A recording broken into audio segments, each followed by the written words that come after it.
Ruas Jalan Sulitulehu, Kecamatan Salahutu terancam ambruk.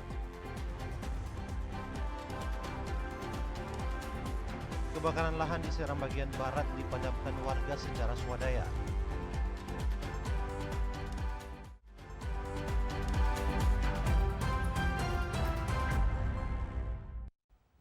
Selamat malam saudara, Maluku hari ini kembali hadir menjumpai Anda di 4 November 2019. Bersama saya, Novita Bonara.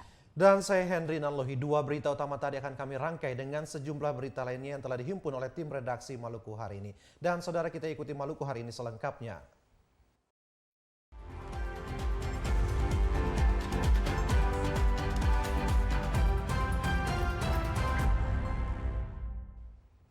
Saudara, ruas jalan penghubung Negeri Suli dan Tulehu, Kecamatan Salahutu, Maluku Tengah rawan ambruk. Kondisi badan jalan terlihat retak memanjang di kedua sisi akibat guncangan gempa beberapa waktu lalu.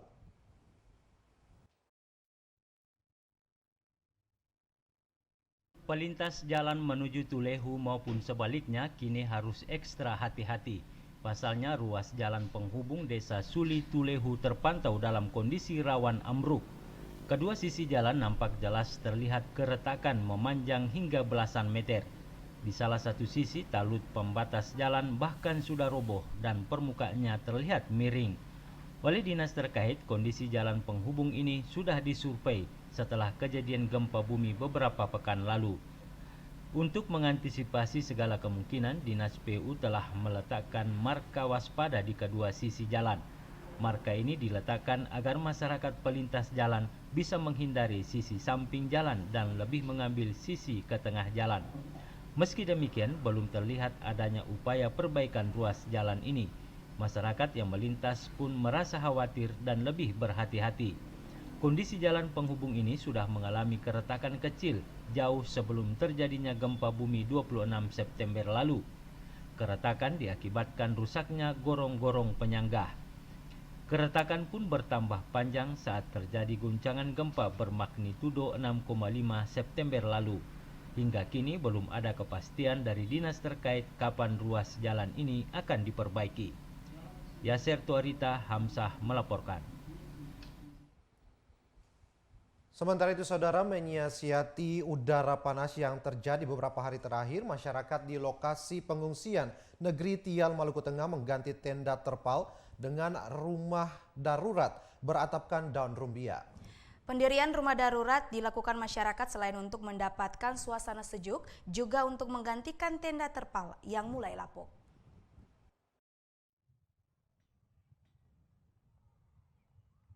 Ada pemandangan berbeda di antara ratusan tenda di lokasi pengungsian Negeri Tial Maluku Tengah. Areal yang biasanya terlihat hamparan tenda berbahan terpal kini mulai berganti dengan rumah darurat. Satu persatu rumah darurat didirikan masyarakat dengan menggunakan material alam yang didapat di hutan sekitar lokasi. Masyarakat di sini beralasan rumah darurat dibangun agar mereka bisa merasakan udara yang lebih sejuk. Menurut masyarakat, suhu udara yang cukup tinggi akhir-akhir ini membuat mereka tidak nyaman berdiam dalam tenda terpal, terlebih di waktu siang hari. Untuk itulah masyarakat di lokasi pengungsian kini menggantikan tenda mereka dengan rumah darurat yang beratapkan daun sagu atau rumbia. Adam Rolobesi, salah seorang warga, mengakui pilihan membuat rumah darurat dilakukan bukan hanya sekedar untuk menghindari suhu udara panas yang sering dirasakan. Menurutnya, bangunan rumah darurat ini juga dikerjakan sebagai pengganti tenda berteduh yang sudah mulai rapuh dan sobek akibat terpaan sengatan matahari dan hujan. Dengan mendirikan rumah darurat, mereka pun bisa merasakan udara yang lebih sejuk. Pada akhirnya ketemu gempa ini ketemu rasakan ketemu bang orang punya hasil-hasil yang sejak dulu ketemu bangkitan kembali untuk memberikan contoh kepada warga yang lain. Kalau bisa jangan terlalu mengharapkan pemerintah untuk memberikan bantuan, nanti pada akhirnya bantuan itu tidak menyampai untuk yang itu. Harapkan juga nanti pada akhirnya juga ketemu bisa mengeluh kalau itu tidak ada yang bisa ditanggapi atau kelanjutan dari bantuan tersebut. Makanya kita harus perlu memberikan contoh ini kepada warga yang lain, kalau bisa mengikuti bikin rumah yang model kayak macam ini, Pak. Ya, macam begini.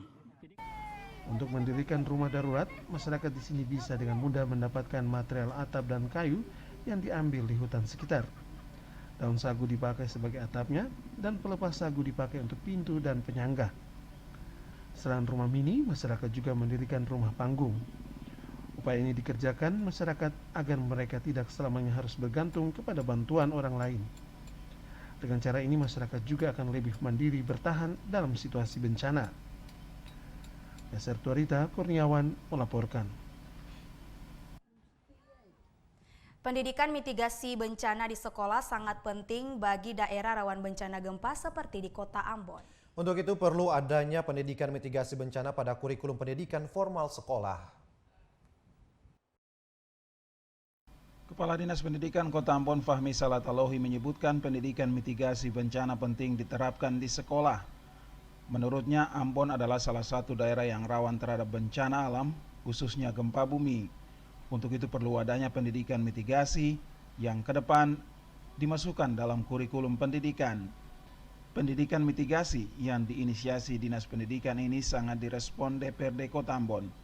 Dengannya konsep pendidikan mitigasi ke depan akan dibicarakan bersama anggota DPRD. Selama ini di sekolah-sekolah juga belum punya pegangan. Oleh karena itu, pendidikan mitigasi ini penting dan sudah sangat direspon positif oleh pihak DPR. Tinggal konsepnya di kolaborasi sedemikian rupa, lalu kita bicara dengan DPR, konsep bakunya seperti apa. Apakah dia masuk dalam kurikulum muatan lokal atau hanya sekedar trauma healing yang dilakukan oleh tenaga-tenaga pendidik lainnya seperti itu. Menurut Salatalohi, rencana pengembangan pendidikan mitigasi ini akan didesain bersama dengan Badan Nasional Penanggulangan Bencana maupun BPBD. Jika inisiasi tersebut disepakati, maka semua pemangku kepentingan ini akan dilibatkan untuk merumuskan konsep baku pendidikan mitigasi bencana di sekolah. Melki Latusawole dan John Ralahalo melaporkan. Berita lainnya, saudara, kebakaran lahan kayu putih kembali terjadi di seputaran lingkungan kantor DPRD Kabupaten Seram bagian Barat. Sejumlah warga berusaha memadamkan api yang menjalar dengan peralatan seadanya. Sejumlah warga yang tak lain petani minyak kayu putih langsung panik memadamkan api dengan peralatan seadanya. Warga panik karena lahan yang terbakar terletak di samping gedung DPRD Seram bagian Barat. Upaya pemadaman dilakukan agar api tidak merambat ke dalam areal kantor. Warga pun saling membantu dengan peralatan seadanya. Menurut pengakuan warga, sumber api diduga dari puntung rokok yang dibuang ke tengah lahan. Cuaca panas dan hembusan angin kencang membuat api menjalar kencang menutupi lahan minyak kayu putih. Beberapa lokasi di Kabupaten Seram bagian Barat yang memang kebakaran ini pada umumnya terjadi pada daerah-daerah yang di alang-alang maupun kayu putih yang memang sangat rentan terhadap kebakaran. Kepala Dinas Lingkungan Hidup Kabupaten Seram bagian Barat, Leonard Kakisina, saat dikonfirmasi mengatakan dalam musim kemarau ini banyak terjadi kebakaran di areal vegetasi alang-alang dan pohon kayu putih yang rentan kebakaran. Menurut Kakisina, kebakaran ini bisa merusak lingkungan. Pihaknya berharap masyarakat juga bisa menjaga lingkungan dengan cara tidak membakar lahan secara sembarangan. Dari Piru, Seram bagian Barat, Wahid Bukul melaporkan. Bupati Seram bagian Timur Abdul Mukti Keliobas kembali dibuat geram dengan ulah para camat di Seram bagian Timur. Kekesalan Keliobas lantaran para camat kedapatan sering meninggalkan tempat tugas. Bupati Kabupaten Seram bagian Timur menyesalkan kinerja para camat di beberapa wilayah Seram bagian Timur. Pasalnya, para kepala kecamatan ini dilaporkan sering meninggalkan tempat tugas. Bahkan ada beberapa camat yang dilaporkan mangkir dalam kurun waktu yang cukup lama. Para camat memilih tinggal di Kota Bula, ibu kota Kabupaten Seram bagian Timur, daripada di tempat tugas mereka. Temuan ini membuat Keliobas memberi peringatan keras kepada jajarannya di kecamatan itu agar tidak lagi meninggalkan tempat tugas, apalagi dalam kurun waktu yang lama dan tanpa alasan yang jelas. Mukti Keliobas mengingatkan para camat selalu di tempat tugas agar mengetahui setiap persoalan di masyarakat dan menyelesaikan secara baik. Camat ini jantan lalu lama di Bula. Nanti suatu ketika masyarakat menyurati camat kepada yang terhormat Camat Pulau Panjang USW di Bula untuk sementara waktu di Bula atau untuk selamanya di Bula. Kita lalu hanya kegiatan-kegiatan di mana-mana ikut semua. Kalau kau tahu bicara begini kan datang dong telinga tulis saja. Tinggal banyak di masyarakat supaya tahu dengan masyarakat kondisi masyarakat itu. Mukti Keleobas menegaskan tugas penting para camat yang harus diperhatikan adalah mengontrol pemerintah desa serta pengelolaan dana desa serta usulan pergantian pejabat kepala desa. Olehnya itu para camat wajib memenuhi tanggung jawab sebagai aparatur negara karena desa merupakan ujung tombak pelayanan kepada masyarakat. Untuk memastikan kinerja para camat, Bupati Seram Bagian Timur akan melibatkan para camat dalam penandatanganan fakta integritas. Salah satu poin yang digarisbawahi yakni komitmen untuk selalu tinggal di tempat tugas. Dari Seram Bagian Timur, kontributor TVRI Mansur Boyenau melaporkan. Richard Rahakbau akan melakukan upaya hukum terhadap DPP Partai Golkar terkait SK pembatalan dirinya sebagai pimpinan DPRD Maluku. Upaya hukum ditempuh dengan melaporkan DPP Partai Golkar ke Pengadilan Jakarta Barat yang akan dilaksanakan Selasa besok.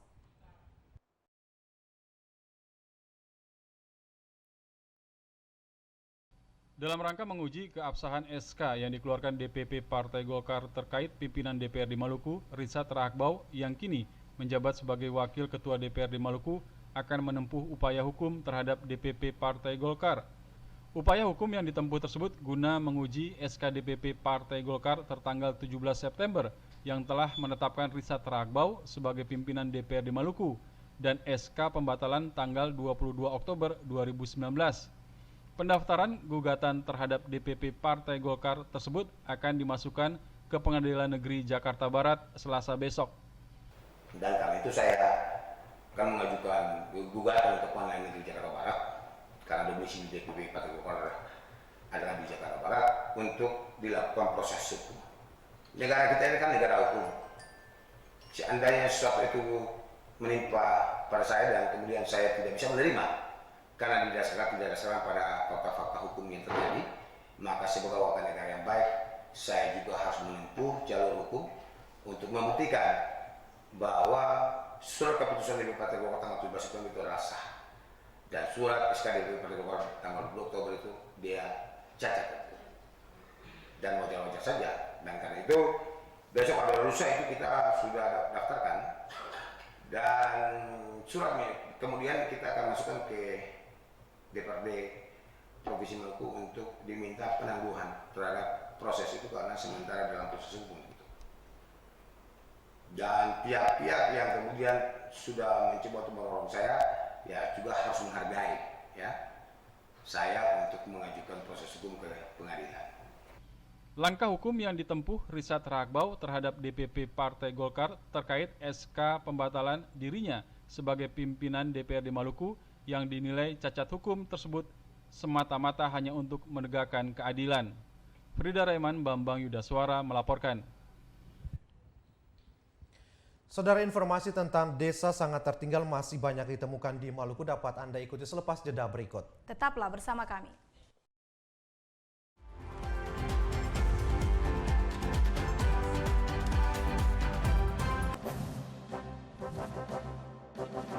Panasonic Global Awards 2019. Penghargaan terbesar insan pertelevisian Indonesia. Dukung program musik terfavorit Memori Melody dalam ajang Panasonic Global Award ke-22 tahun 2019. Ketik PGA spasi 7C. Vote melalui SMS dan kirim ke 99386. Aplikasi video.com. Blibli.com atau situs pga.blibli.com mulai tanggal 25 Oktober 2019. Voting ditutup tanggal 15 November 2019. TVRI, media pemersatu bangsa.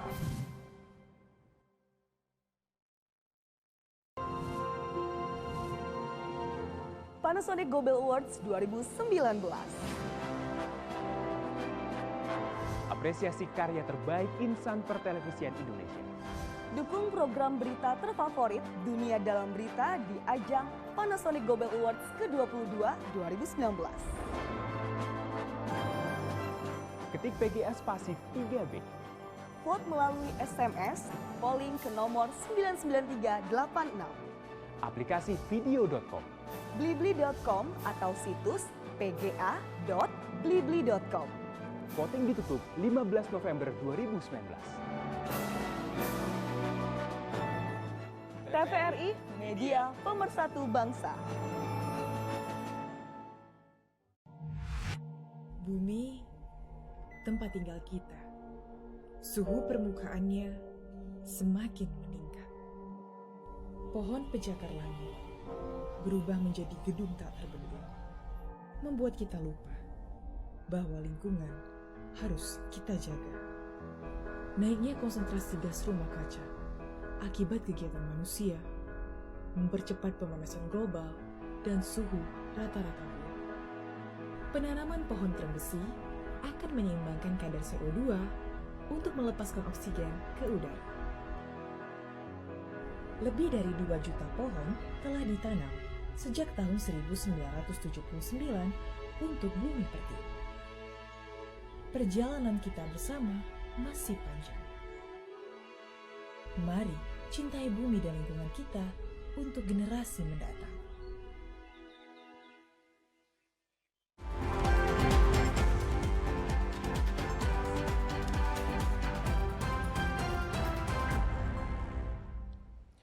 Saudara kembali menyaksikan Maluku hari ini dan kita ikuti informasi selanjutnya. Saudara, desa sangat tertinggal masih banyak ditemukan di Maluku. Dari 1.198 desa yang ada di Maluku, saat ini baru 4 desa yang dikategorikan mandiri.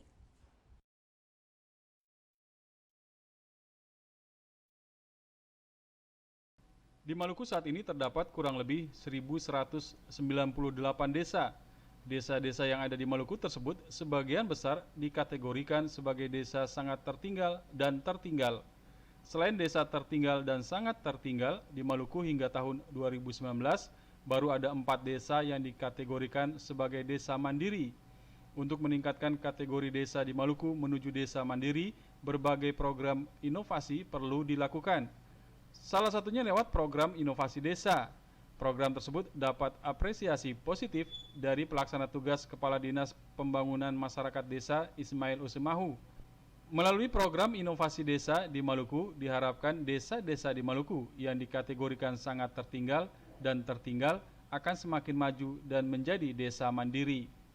Jadi saya harapkan pada evaluasi program inovasi desa tahap kedua ini ya yang melibatkan seluruh unsur ya, baik desa, kecamatan, kabupaten, provinsi dan unsur pusat ini bisa bersinergi dengan baik dan bisa diimplementasi untuk bagaimana kita tingkatkan kesejahteraan masyarakat desa ya, dan kita naikkan status-status yang semulanya sangat tertinggal bisa naik jadi tertinggal, kemudian yang tertinggal naik jadi maju, yang maju bisa naik jadi mandiri. Saya kira gitu. Program inovasi desa di Maluku telah berjalan sejak tahun 2017 lalu. Untuk tahun ini, program inovasi desa akan berakhir dan ke depan akan dibiayai oleh APBD. Frida Reman, Bambang Yudaswara melaporkan. Dalam kunjungannya ke Maluku pekan lalu, Presiden Joko Widodo berjanji akan menyelesaikan 3 poin untuk daerah Maluku. Gubernur Maluku Murad Ismail menyampaikan ketiga poin itu, yakni penyelesaian dampak gempa, pengelolaan blok Masela dan figur yang akan masuk dalam Kabinet Indonesia Maju.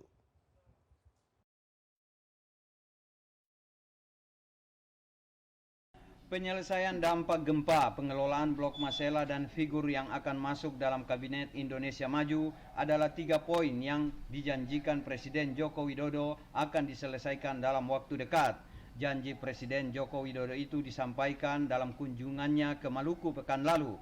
Gubernur Maluku Murad Ismail menyampaikan ketiga poin tersebut disampaikan Presiden Joko Widodo kepada dirinya dalam pertemuan terbatas yang berlangsung di Ambon. Juga ketemu dengan Pak Presiden itu ada 3 poin yang dikomongin Pak Presiden. Yang pertama masalah gempa, segera diselesaikan oleh menteri-menteri terkait, terutama infrastruktur dan perumahan-perumahan itu segera kita selesaikan. Nanti minggu depan kami dengan seluruh bupati diundang oleh menteri terkait, terutama Menteri Perhubungan dan Menteri PUPR. Yang kedua, Pak Presiden mengatakan Blok Marsela. Blok Marsela itu beliau tidak singgung yang lain, beliau bilang kalau bisa keterlibatan masyarakat Maluku itu seluas-luasnya untuk pembangunan Marsela. Dia tidak bicara daerah lain, jadi jangan kita tanggapi hal-hal yang lain, Bos. Yang ketiga tuh Pak Presiden mengatakan menteri dari Maluku masih dicari-cari, tapi belum pas, belum menemukan orang aman yang betul-betul bisa jadi masuk dalam kabinet Pak Jokowi. Gubernur Maluku Murad Ismail menilai Presiden Joko Widodo adalah figur yang cerdas serta bijak dan tidak mungkin akan melupakan masyarakat Maluku yang merupakan bagian integral dari Negara Kesatuan Republik Indonesia. Boy Nahrum Edmond Tupan melaporkan. Pengembangan lapangan Blok Masela akan dilakukan mulai tahun 2022 oleh SKK Migas, Inpex, dan Sel agar nantinya pada tahun 2027 sudah dapat melakukan kegiatan eksplorasi.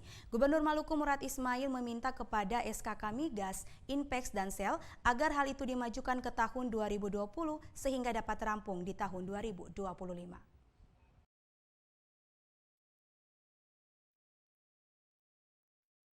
Pengembangan lapangan Blok Masela yang akan diawali dengan pembebasan lahan, AMDAL dan pembangunan infrastruktur pendukung dalam rencana SKK Migas, Inpex dan Sel akan dilakukan di tahun 2022 dan rampung di tahun 2027.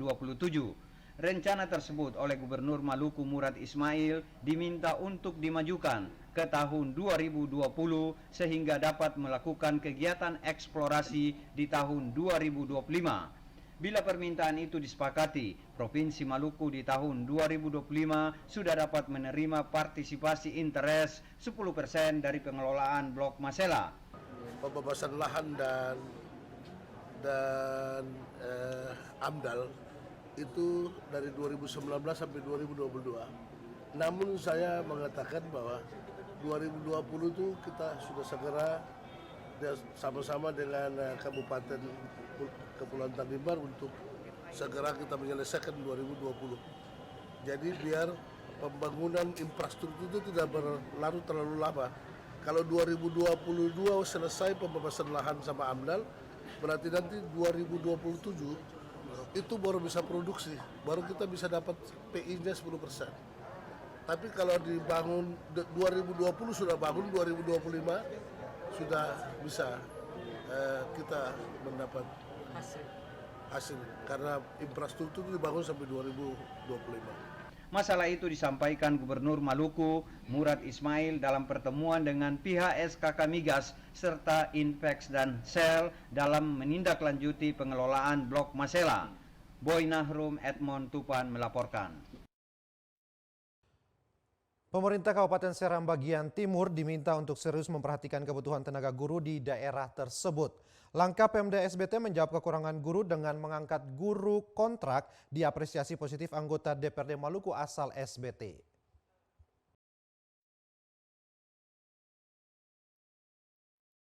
Kekurangan tenaga guru di Kabupaten Seram bagian Timur saat ini mendapat perhatian serius dari anggota DPRD Maluku asal Seram bagian Timur, Alimuddin Kolat Lena. Diakui Kolat Lena, masalah kekurangan guru di Seram bagian Timur sudah berlangsung sejak lama. Kondisi ini terjadi pada sekolah-sekolah yang berada di daerah terpencil. Konsentrasi guru di Seram bagian Timur banyak terfokus di ibu kota kabupaten. Hal itu yang menyebabkan pemerataan guru di SBT hingga saat ini belum merata. Pemerintah daerah SBT diharapkan bisa melakukan pemerataan guru bagi daerah-daerah yang selama ini masih kekurangan guru. Ada di tempat-tempat tertentu yang kita datangi dan kita dapati itu memang hanya ada satu tenaga PNS, itu kepala sekolah. Nah, kalau kepala sekolah ini urusan keluar tempat, misalnya di Bula atau kemana, berarti sekolah hanya mengandalkan tenaga-tenaga honor atau tenaga-tenaga kontrak. Nah, ini kita harapkan supaya baik itu sekolah-sekolah menengah atas yang menjadi kewenangan daripada pemerintah provinsi maupun sekolah-sekolah dasar yang ada di bawah kewenangan pemerintah kabupaten itu harus memperhatikan hal ini. Distribusi tenaga pengajar di sekolah-sekolah di SBT itu harus merata. Alimuddin Kolatlena juga memberikan apresiasi positif bagi Pemda SBT yang telah mengambil langkah untuk mengangkat guru kontrak guna mengatasi kekurangan guru di daerah itu. Frida Rehman, Bambang Yudaswara melaporkan. DPRD Seram Bagian Timur mendukung upaya pemerintah daerah menyediakan tenaga medis di Rumah Sakit Pratama Kataloka. Dukungan ini antara lain dilakukan melalui pengusulan anggaran operasional.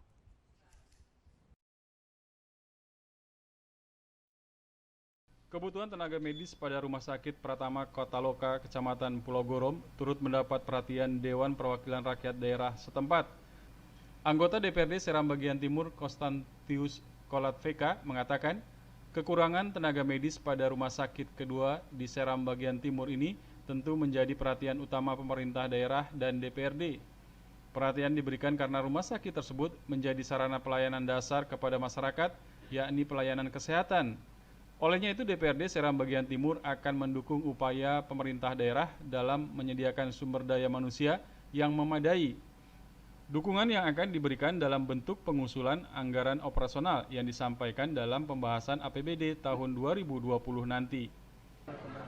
Pada prinsipnya, karena ini adalah soal pelayanan dasar, maka prinsip alokasi anggaran pendapatan daerah itu prioritasnya adalah pelayanan dasar. Rumah sakit ini, pelayanan kesehatan di Kabupaten Seram Bagian Timur adalah salah satu bentuk pelayanan dasar dan itu menjadi politik anggaran, kebijakan anggaran sudah menjadi kebijakan prioritas. Kalau kebijakan prioritas maka kami kira sebagai politisi Dapil 3 juga sudah tentu mendorong untuk bagaimana bersinergi dengan pemerintah daerah dalam rangka mewujudkan pelayanan-pelayanan dasar yang baik dan untuk kepentingan masyarakat Kabupaten Seram Bagian Timur, khusus wilayah-wilayah Kepulauan Gorom dan sekitarnya. Sebelumnya Bupati Seram Bagian Timur Abdul Mukti Keliobas mengakui jumlah tenaga medis pada Rumah Sakit Pratama Kataloka masih kurang, terutama tenaga dokter spesialis. Olehnya itu perlu dipenuhi salah satunya dengan menyediakan anggaran operasional yang memadai dalam APBD tahun 2020. Keliobas juga berharap adanya dukungan dari anggota DPRD sebagai wakil rakyat di parlemen. Dari Gorom, Seram Bagian Timur, kontributor TVRI Mansur Boyonau melaporkan. Informasi lain, Saudara, pengenalan ciri-ciri keaslian uang rupiah secara baik dan benar dapat menekan peredaran uang palsu di daerah ini. Olehnya itu, masyarakat harus diberi edukasi tentang ciri-ciri keaslian uang rupiah secara baik.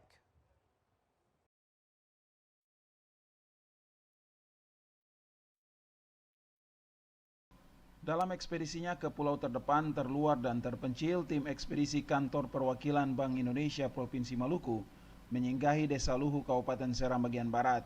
Di Desa Luhu, tim ekspedisi berkesempatan memberikan bantuan bagi 2 sekolah dan 1 masjid. Kedua sekolah itu masing-masing SMA Negeri 2 Luhu dan Madrasah Sanawiyah Iha Kulur. Bantuan yang diberikan masing-masing berupa 1 set peralatan olahraga dan buku-buku mata pelajaran. Sementara untuk masjid diberikan bantuan berupa 1 unit mesin genset 2,8 kW.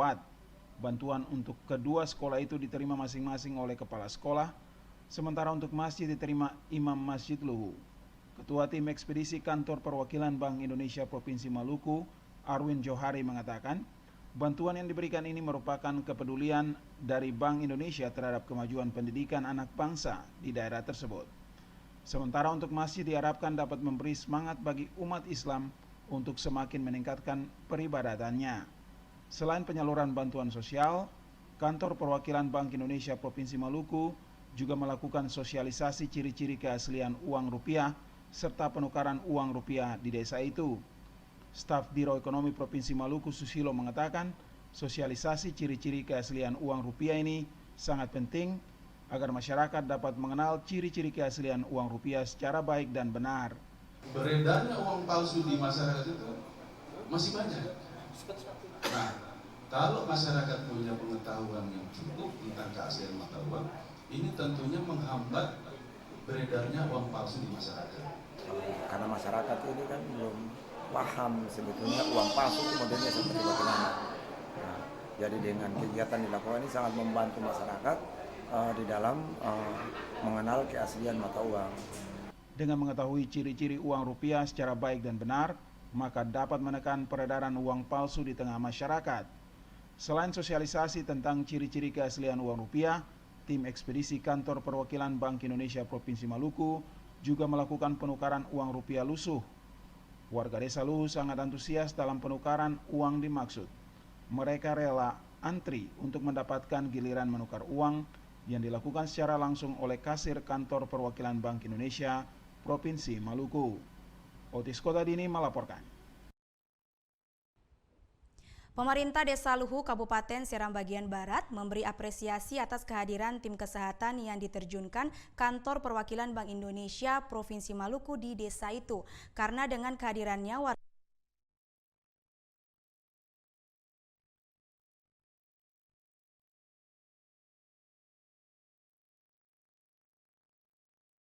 Kedatangan tim ekspedisi kantor perwakilan Bank Indonesia Provinsi Maluku disambut antusias warga Desa Luhu.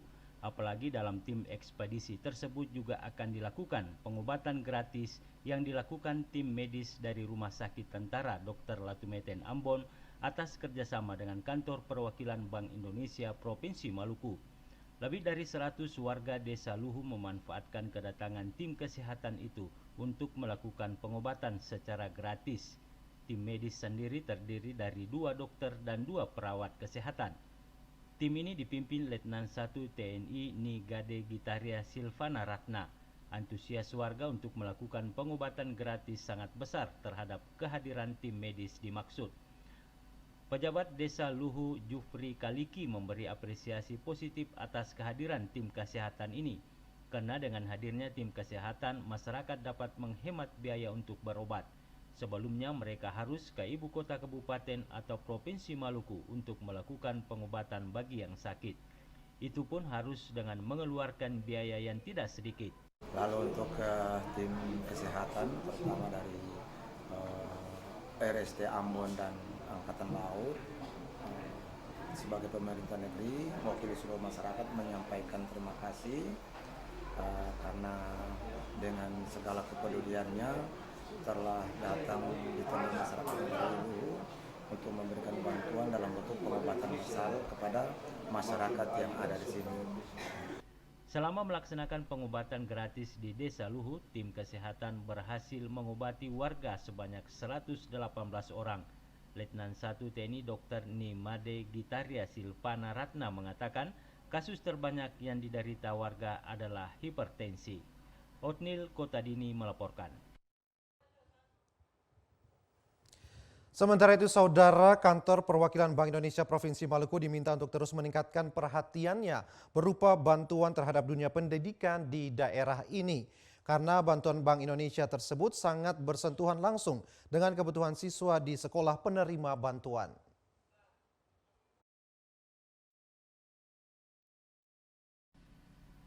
Kepala SMA Negeri 2 Luhu, Usman Payapo, sangat berterima kasih terhadap kantor perwakilan Bank Indonesia Provinsi Maluku yang telah membantu sekolah itu dengan seperangkat sarana olahraga dan buku-buku mata pelajaran. Bantuan ini, kata Payapo, sangat sesuai dan bersentuhan langsung dengan kepentingan pendidikan dan olahraga di sekolah itu. Bantuan seperti ini agar ke depan dapat ditingkatkan demi kemajuan dunia pendidikan di sekolah dimaksud. Bantuan yang diberikan oleh Bank Indonesia terhadap sekolah ini sangat bermanfaat karena yang didapat itu adalah kebutuhan siswa berupa buku, berupa alat tulis menulis, juga berupa alat olahraga. Dan ini sangat penting untuk digunakan atau dimanfaatkan oleh siswa SMA Negeri 2 Seramban. SMA Negeri 2 Luhu saat ini, kata Payapo, sangat membutuhkan komputer bagi ujian nasional siswanya tahun depan. Karena sekolah itu merupakan salah satu sekolah yang melaksanakan ujian nasional berbasis komputer. Olehnya itu dirinya berharap kantor perwakilan Bank Indonesia Provinsi Maluku dapat membantu sekolahnya dengan sarana penunjang ujian nasional berbasis komputer dengan pengadaan sarana komputer. Raja Negeri Iha Kulur, Sal Samal, mengatakan pihaknya sangat berterima kasih atas perhatian yang diberikan kantor perwakilan Bank Indonesia Provinsi Maluku terhadap Madrasah Aliyah di Negeri Ihakulur. Dirinya berharap agar ke depan bantuan seperti ini dapat dipertahankan dan ditingkatkan lagi. Kami berharap agar kegiatan semacam ini bukan setahun ini saja, tapi kami berharap dari Bank Indonesia untuk setiap tahun melaksanakan kegiatan seperti ini. Bantuan perangkat olahraga yang diberikan di 2 sekolah di Negeri Luhu dan Ihakulur itu masing-masing 1 paket alat olahraga yang terdiri dari bola kaki, bola voli, dan net badminton, raket, serta bolanya. Otnil Kotadini melaporkan. Saudara, Maluku hari ini akan kembali hadir setelah jeda pariwara berikut ini. Jangan kemana-mana, tetaplah bersama kami.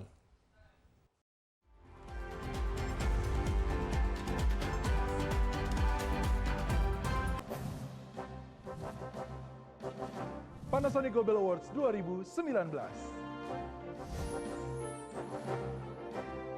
Penghargaan terbesar insan pertelevisian Indonesia. Dukung program musik terfavorit Memori Melodi dalam ajang Panasonic Gobel Award ke-22 tahun 2019. Ketik PGA spasi 7C. Vote melalui SMS dan kirim ke 99386. Aplikasi video.com. Blibli.com atau situs pga.blibli.com mulai tanggal 25 Oktober 2019. Voting ditutup tanggal 15 November 2019. TVRI, media pemersatu bangsa.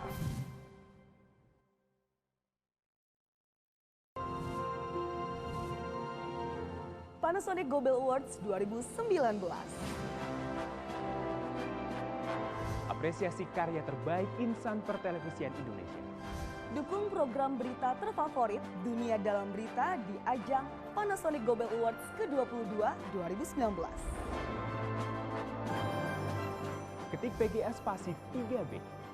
Vote melalui SMS, polling ke nomor 99386. Aplikasi video.com. Blibli.com atau situs pga.blibli.com. Voting ditutup 15 November 2019. TVRI, media pemersatu bangsa. Bumi, tempat tinggal kita. Suhu permukaannya semakin meningkat. Pohon pencakar langit berubah menjadi gedung tak terbendung, membuat kita lupa bahwa lingkungan harus kita jaga. Naiknya konsentrasi gas rumah kaca akibat kegiatan manusia mempercepat pemanasan global dan suhu rata-rata bumi. Penanaman pohon terembesi akan menyeimbangkan kadar CO2 untuk melepaskan oksigen ke udara. Lebih dari 2 juta pohon telah ditanam sejak tahun 1979 untuk bumi pertiwi. Perjalanan kita bersama masih panjang.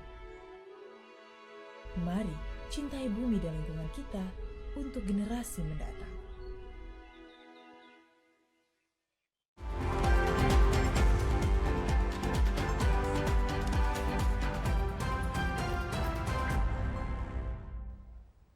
Saudara, kita ikuti informasi selanjutnya. Kota Ambon yang menjadi kota kreatif dunia berbasis musik versi UNESCO akhirnya bergabung dalam jaringan kota kreatif UNESCO UCCN. Dari 66 kota kreatif UNESCO terdapat 15 kota kreatif berbasis musik.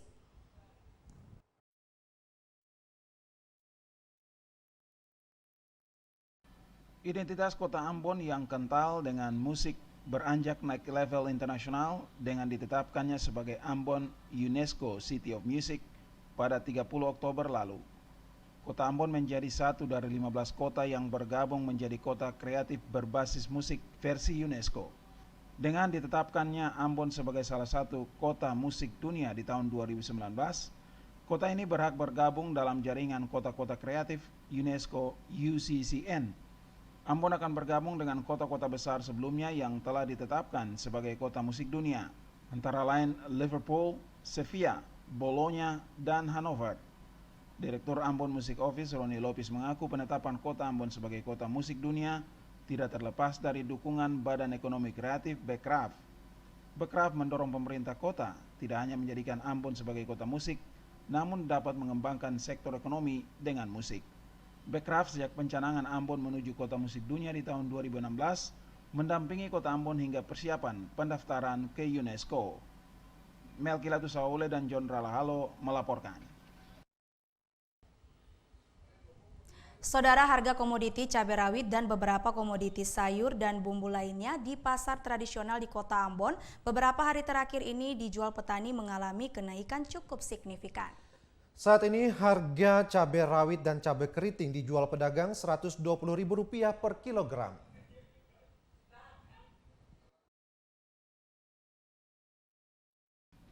Harga berbagai komoditi sayur dan bumbu di tingkat petani saat ini bervariasi dan masih stabil di pasaran, kecuali harga cabai rawit dan keriting.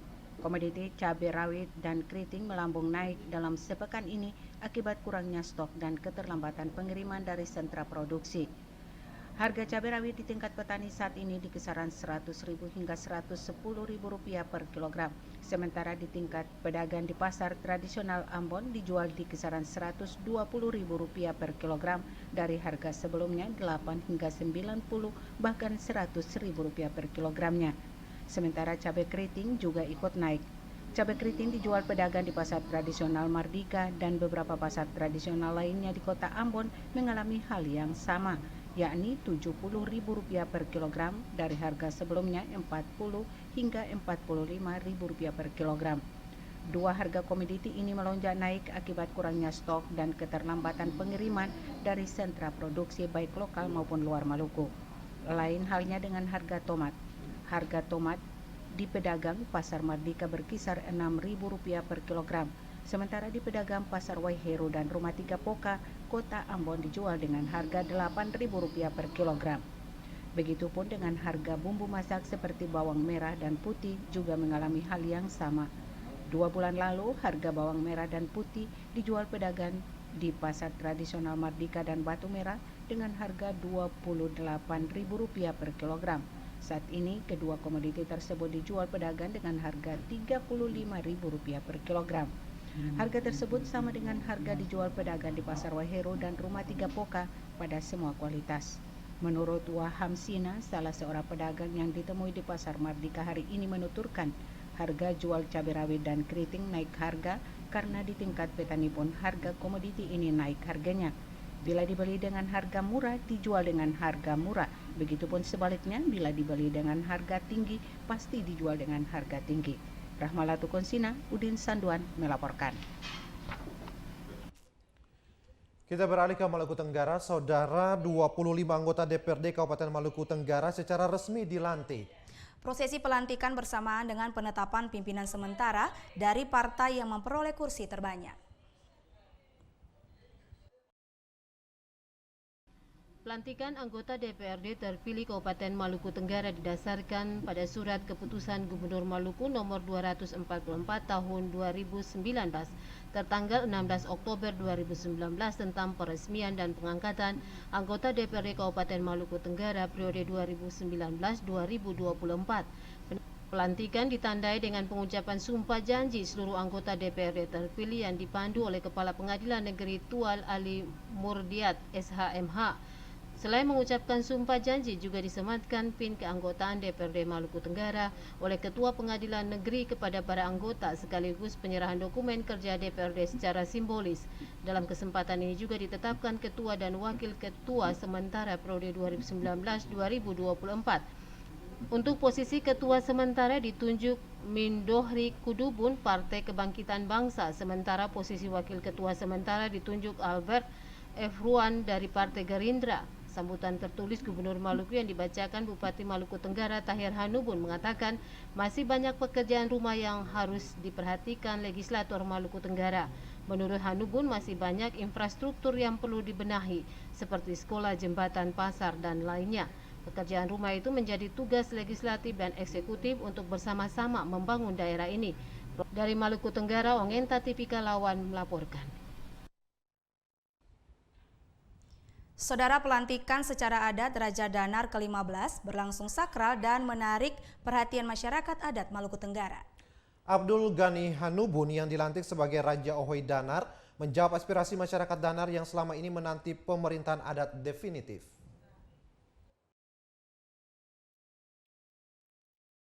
Prosesi adat pelantikan Raja Ohoy Danar Maluku Tenggara dilangsungkan di kediaman Raja Danar. Prosesi adat ini menandai pengukuhan Abdul Ghani Hanubun sebagai Raja Ohoy Danar ke-15. Tarian cakalele dan pengawalan pasukan penegak adat mengawali prosesi yang berjalan sakral. Saat memasuki tempat pengukuhan adat, Raja yang dilantik mengikuti beberapa tahapan ritual yang disepakati oleh pemuka adat. Ritual yang dilaksanakan dimaksudkan untuk menjauhkan segala kendala dan halangan atas kelancaran pelaksanaan ritual. Selain itu juga sebagai wujud penyucian dan pembersihan perangkat hukum dengan air dan minyak kelapa dan emas yang dicelupkan agar nantinya memberikan keteduhan, kemuliaan yang abadi dan keluhuran hukum laluhur ngabal. Usai prosesi adat, Raja terpilih Abdul Ghani Hanubun diarak menuju kursi kebesarannya di depan rumah adat. Wali Kota Tual Adam Rahayaan mengutarakan rasa optimis setelah pengukuhan adat Raja Ohoy Danar ke depan akan terbina kerjasama yang baik antara pemerintah desa dengan masyarakatnya. Prosesi pengukuhan adat ini diakhiri dengan tarian adat. Dari Maluku Tenggara, Ongenta Tipika Lawan melaporkan. Informasi lain, Saudara, Klinik Mata Utama Maluku tahun 2019 saat ini telah melayani sedikitnya 8.000 pasien di Provinsi Maluku. Pemilik Klinik Mata Utama Maluku, Frances Siloi, menyatakan pengobatan pasien mata ditangani langsung oleh dokter-dokter spesialis. Di penghujung tahun 2019, Klinik Mata Utama Maluku terus melayani pasien mata dengan tenaga kesehatan yang spesialis.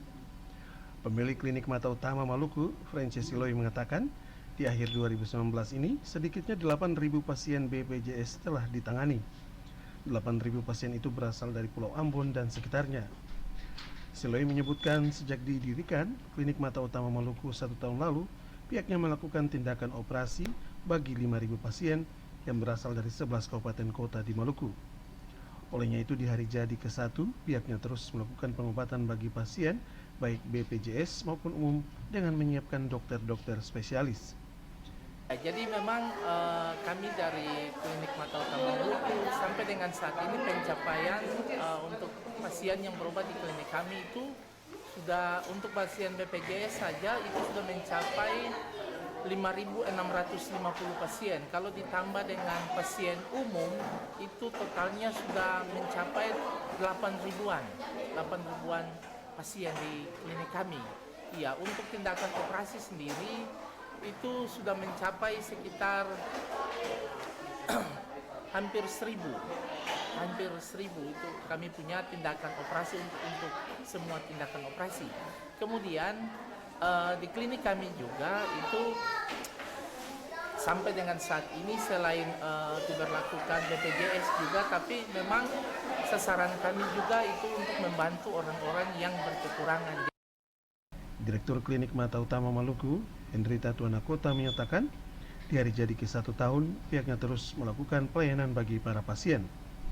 Hal itu penting dalam meningkatkan kualitas pengobatan. Selain itu juga pihaknya tetap bersyukur dan membagi antara sesama sepanjang perjalanan 1 tahun keberadaan Klinik Mata Utama Maluku. Tuanakota berharap melalui santunan bagi para anak yatim piatu di Panti Asuhan Caleb House dapat memberikan manfaat bagi orang lain. Pimpinan Panti Asuhan Caleb House mengapresiasi tali kasih dari Klinik Mata Utama Maluku. Mereka berharap tali kasih dapat berguna untuk menyambung hidup puluhan anak-anak Panti Caleb House di Kayu Tiga. Panile Tahid melaporkan. Pemilihan Majelis Jemaat khususnya untuk calon penatua dan calon diaken sebagai pelayan khusus Gereja Protestan Maluku hari ini digelar.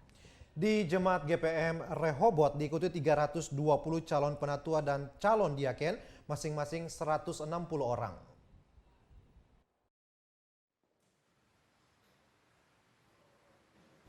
Pemilihan majelis jemaat khususnya untuk penatua dan diaken sebagai pelayan khusus Gereja Protestan Maluku dilakukan setiap 5 tahun.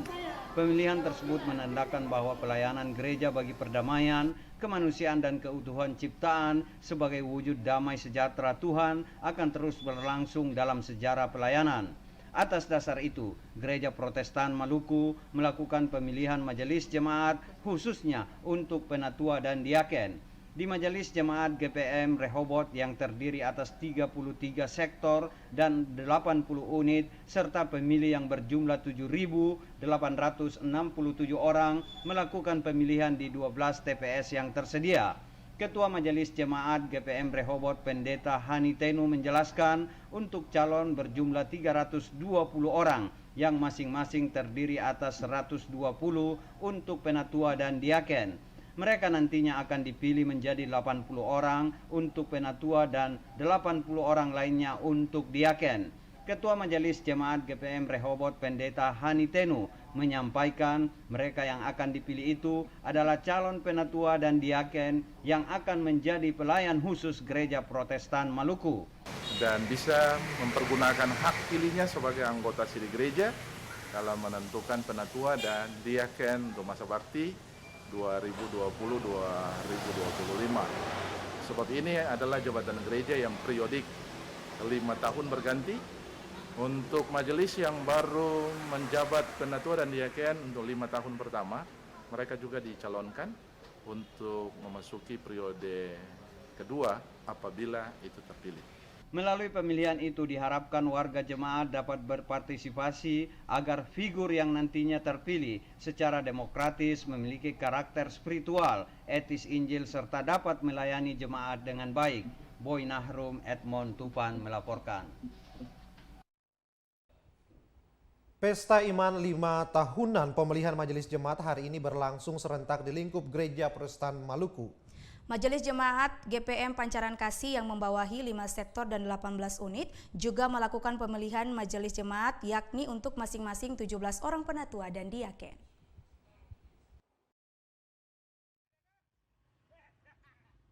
Sebanyak 1.667 pemilih terlibat dalam agenda kudus Pesta Iman 5 tahunan pemilihan majelis jemaat. Di Majelis Jemaat GPM Pancaran Kasih yang membawahi 5 sektor dan 18 unit juga melakukan pemilihan majelis jemaat yakni untuk masing-masing 17 orang penatua maupun diaken. Ketua Majelis Jemaat GPM Pancaran Kasih Pendeta Riz Amderi menyampaikan proses pemilihan harus didukung seluruh warga jemaat yang ada. Hal ini sebagai upaya mendapatkan para pelayan gereja, baik penatua maupun diaken, yang betul-betul bisa menjadi teladan di tengah-tengah kehidupan bergereja. Secara bersama seluruh jemaat di Gereja Protestan Maluku, di wilayah Maluku dan Maluku Utara menyelenggarakan Pesta Iman sesuai komitmen bersama untuk pemilihan penatua dan diaken. Secara khusus kami di Jemaat Pancaran Kasih terdaftar dalam daftar pemilih tetap ada 1.667 pemilih. Dalam proses pemilihan ini kami mencoba untuk merajut kebersamaan secara berjemaat maupun bergereja ini. Semua harus terlibat secara aktif menunjukkan partisipasi. Ketua Majelis Jemaat GPM Pancaran Kasih Pendeta Riz Amderi berharap melalui pemilihan majelis jemaat khususnya penatua dan diaken nantinya dapat menjamin keberlanjutan pelayanan gereja yang baik. Boy Nahrum, Edwin Opir melaporkan.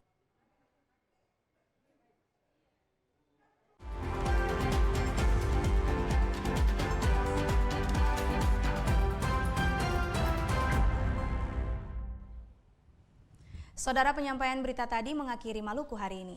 Jangan lupa tetap saksikan Maluku hari ini setiap harinya pada pukul 19.00 waktu Indonesia Timur. Akhirnya, kami yang bertugas mengucapkan terima kasih atas perhatian, juga kebersamaan saudara dan sampai jumpa.